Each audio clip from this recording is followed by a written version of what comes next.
Well, it's good to get back on the field, and it's fun always with the bowl prep and be able to get some time with the young guys, and that's what we got today. Tomorrow we'll have this crew, and then guys that played a ton, they'll start, during the season, they'll start this about a week from now.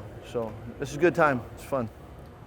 Coach, what have you seen from Corey Davis so far, wide receiver for Western Michigan, and what does he do well, and how difficult is it going to be? Well, he's a really talented player, and we're just now starting. We were on the road recruiting, just got back, so we're just now starting to do the film study. But he was one of those guys you noticed during the year. We played him against. When we played Northwestern. You saw him.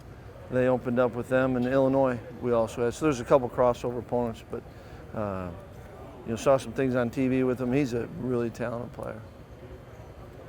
People don't probably realize how important bowl games are because of this, right? Yeah, no, I think for a program, certainly getting to the bowl is a great thing. It's one more game, but the preparation and the time you get to spend, particularly with the young guys, it's invaluable, really, I think. So it's a good thing. And talking to some of our older players, that was one of the things they looked forward to was the bowl practice. We were finished with probably about 20-play scrimmage, and just to go out and get to play and compete, it's pretty fun. In what ways have you seen Jack Sitchin and Chryst help out as coaches this season in the last few months? Well, I mean, Sitchin and Chryst have helped out a ton. They're not coaches, but they're players that understand the game, and I think there's that balance of they know the plan, and they know what it's like playing, and to try to help maybe confirm what Ryan or is seeing or feeling or whatever it may be. But they've been a big help, and just their energy. They're energy guys, and that's where you appreciate that.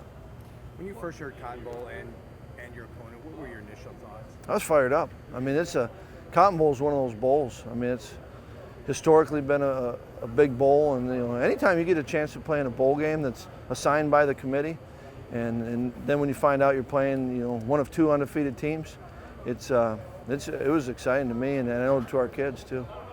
Coach, what's the difference in TJ Watt's game from last year when he was playing a lot less to this year when he became an impact starter right away? Well, I think there's a number of things. TJ's certainly gotten better, and yet he was doing some really good things as the year was progressing last year. But you had Shobes in there, Vince, and he was in on a lot of the packages, third down, and then certainly playing, in the rotation part of it. But I think he's a guy that's just kind of continued to get better. It was good for him. It was the first time he had a full off season, so I think that helped him. But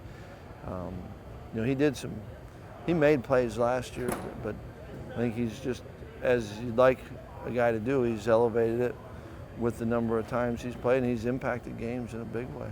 You've used your fullbacks in some key moments to get the ball. With as hard as Alec and Austin work, how important do you think it is to reward those guys with touches, or what goes into that? Everyone's working,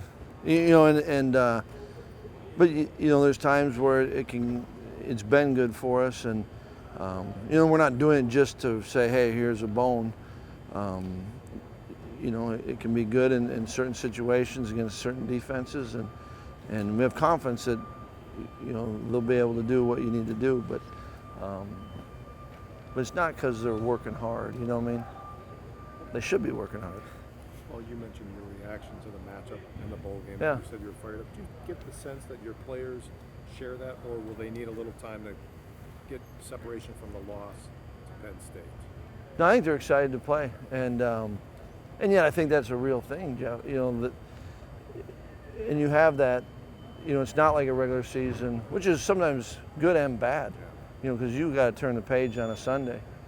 And they've had this week to process it, and also to focus on the academics and kind of give them a chance to get away a little bit from it. But they're excited about the next opportunity, and they know what it took to get the opportunity to play in the Cotton Bowl, and certainly want to finish it out the right way, and know it's a good opponent. I mean, you don't go undefeated without being a good football team.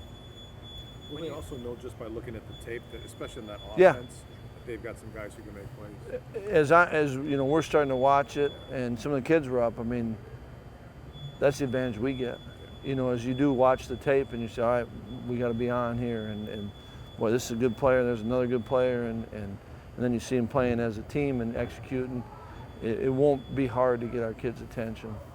Paul, when you have guys that are going to be making decisions on whether they're going to come back to their senior year or not, how would you as coaches kind of help them through that process? I think like all of them, you want to help gather information so they can make an informed decision. And I think that's one role that in the past I've always done and can continue to do so. And then if someone has all the information, then they can make a decision that's best for them. I think that's the role that we should be in and can be in. And it's good. We got a couple that should be looking into it and filled out the paperwork, and we'll get that back, but doing all the things you can to help them make the best decision for themselves. A couple, would that be Ramchick and TJ? That's what It's like recruits. I figured. Can't. Boy, you're sharp.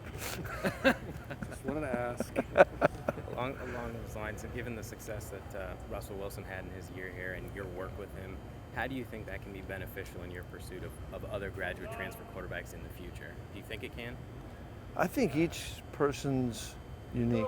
I really do think each situation, each person, each team, that you're maybe or maybe not bringing them into, I do think that they're all very unique, and so that's where it worked with Russell. I worked because Russell was a good fit with this team, and this team was good with Russell.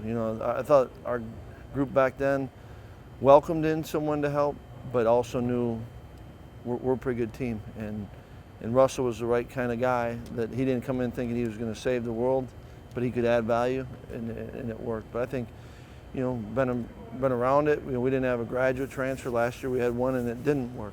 So I think we just got to do a great job of figuring out who the people are. I like the transfers we got, and I know they're not all graduate, like Nick and Chryst and Christian, not grad, but boy, they fit right in with this group.